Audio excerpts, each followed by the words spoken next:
Le champ des possibles, présenté par Caroline Tapaz.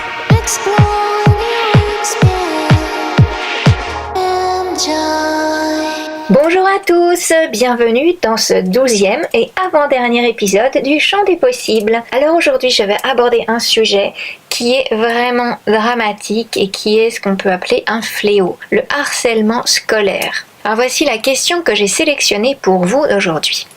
Ce n'est que le début de l'année scolaire et mon petit frère se fait déjà harceler par la même bande que l'année dernière. Ils se moquent de son prénom et de ses origines. Ils lui font faire des trucs humiliants. Je ne sais pas quoi faire pour l'aider. Si j'interviens, il va passer pour le petit bébé qui se plaint à sa grande sœur. Il n'ose pas en parler à nos parents, ils ne comprendraient pas de toute manière. Qu'est-ce qu'on peut faire ? Alors, le problème du harcèlement scolaire est énorme. Il s'ajoute bien souvent, comme dans ce cas-là, au racisme, et il est clair que ce n'est pas simple de se défendre contre des attaques aussi injustes. Alors bon, personnellement, ça me révolte, mais la révolte ne fait rien avancer, ne fait pas bouger les choses, c'est pas non plus une solution. Alors, j'ai envie de te dire que la meilleure aide que tu puisses apporter à ton frère, c'est de lui donner confiance en lui. Il est plus facile de s'attaquer à plus faible que soi, et c'est aussi pour ça que les harceleurs se déplacent en bande. Alors, j'ai envie de te dire, encourage ton frère à intégrer une autre bande de copains ou qu'il se crée la sienne. Alors, nous sommes effectivement au début de l'année scolaire et c'est donc un moment propice pour se faire des copains. Alors, c'est sûr que c'est pas toujours évident non plus de se faire des copains, surtout s'il est timide, s'il est introverti, mais on revient justement sur le pouvoir de la communauté que j'ai traité la semaine dernière dans l'épisode 11. Si ton frère s'entoure, il sera protégé. Il ne sera plus seul face aux harceleurs et ils trouveront une autre proie. Aussi, en règle générale, les harceleurs aiment les proies dites faciles, dont un enfant seul, isolé, plutôt timide ou mal dans sa peau ou avec une certaine faiblesse qui peut être notamment physique. Alors il ne faut surtout pas montrer de faiblesse. La timidité peut être vue et perçue comme une faiblesse. Donc ton frère doit marcher la tête haute, fier de ses origines, fier de son prénom, parce qu'il n'y a vraiment aucun mal à ça. Il doit en être fier. Il faut surtout pas qu'il se remette en question par rapport à ça. Tu vois, il ne faut pas que lui-même commence à douter de l'importance, de la légitimité de ses origines ou de son prénom. Parce que là, il va donner justement le pouvoir aux harceleurs. Donc, il n'a pas besoin non plus de leur répondre, puisqu'ils attendent certainement que ça, ils le provoquent. Mais le mieux, c'est de les ignorer. Et à mon avis, ça sera plus facile si ton frère n'est pas seul et isolé. Donc il ne doit pas se laisser intimider, sinon ils vont prendre le dessus sur lui et ça pourrait durer longtemps comme situation. Donc tu peux aussi choisir d'en parler à sa maîtresse ou à son maître à l'école, si tu ne veux pas en parler à tes parents, mais dis-leur de faire attention à lui à la récréation par exemple, parce que justement, tu vois, c'est là où il pourrait être plus seul, plus vulnérable. Alors il faut surtout éviter les situations où il peut se faire harceler.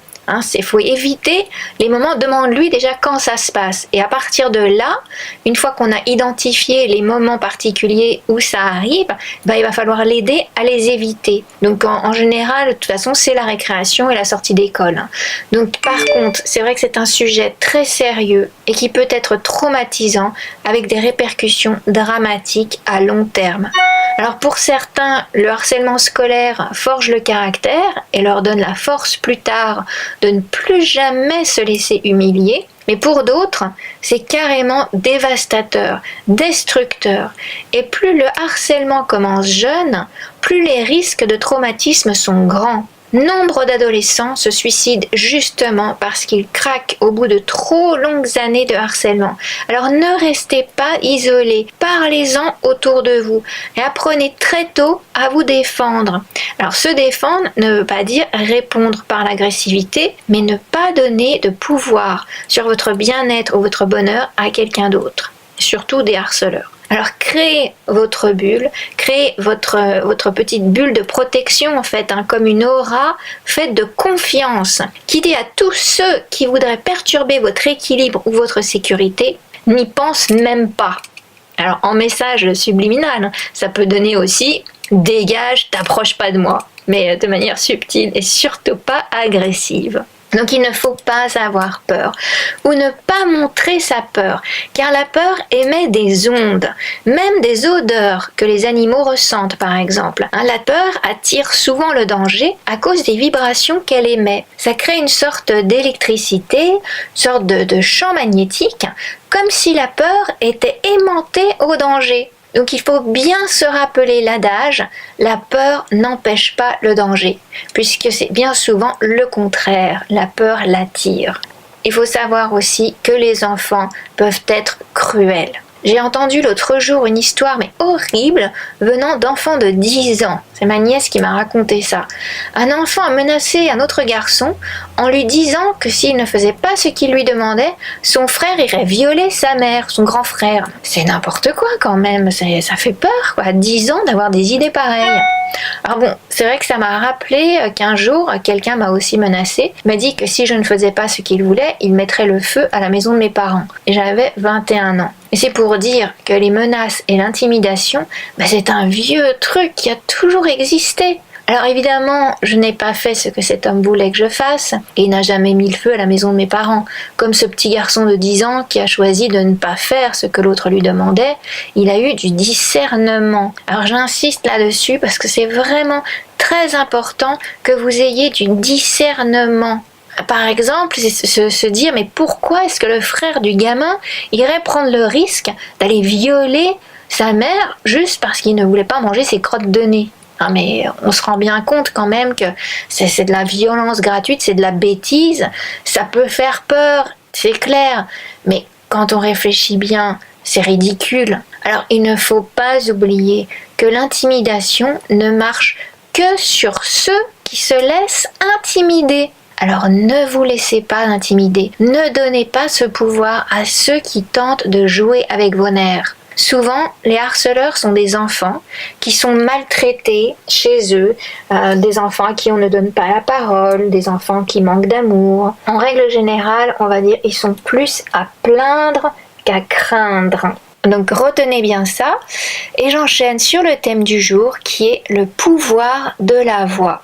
Alors là, je viens surtout de faire l'apologie du silence, ne pas répondre aux attaques ou alors, de manière subtile et subliminale en utilisant le langage du corps, mais il ne faut surtout pas oublier le pouvoir de notre voix, qui peut s'avérer être une arme redoutable. Et alors quand je dis redoutable, je pèse mes mots. La voix et surtout la manière dont on s'en sert peut aussi bien construire que détruire des relations notamment. Comme je l'ai déjà signalé, ce ne sont pas tant les mots que l'on choisit pour s'exprimer, mais le ton avec lesquels on les dit, qui peut faire une énorme différence.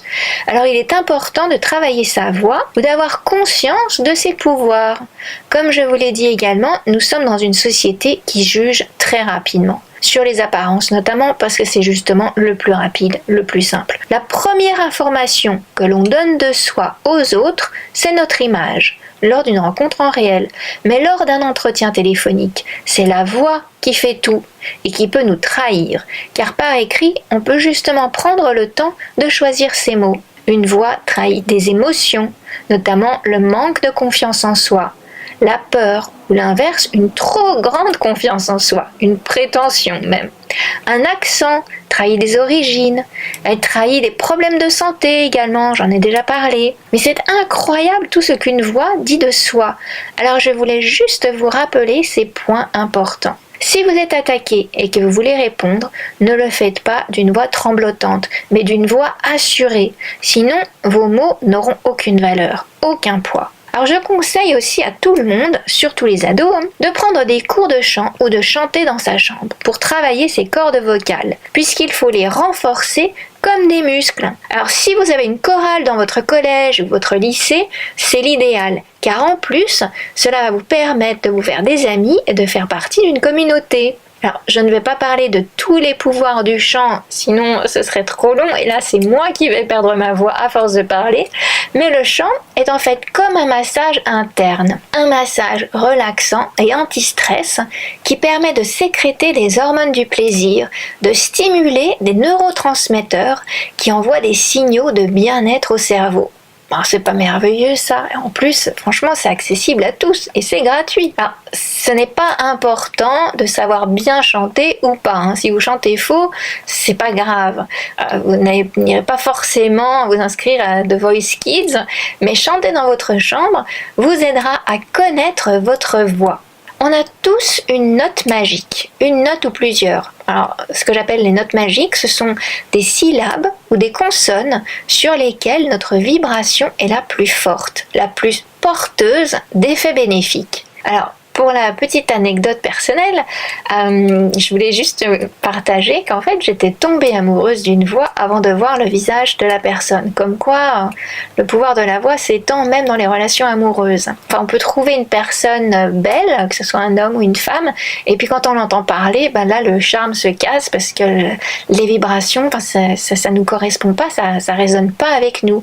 Et l'inverse est possible. On peut trouver quelqu'un de pas très très beau et il peut avoir une très belle voix. Par exemple, mon ex-mari, mon personnage préféré, c'est comme ça que je suis tombée amoureuse en fait. C'était avant de le voir.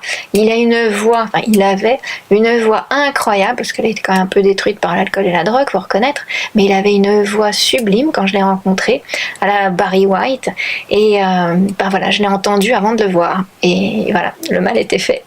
Avant ça m'était déjà arrivé aussi avec un acteur. Alors ça, c'était un peu rigolo là aussi parce que j'étais chez le coiffeur en train de me faire laver les cheveux, donc j'avais la tête au bac, à l'envers, j'avais une petite robe courte, donc lui il a craqué sur mes jambes et quand il m'a parlé, moi j'ai craqué sur sa voix.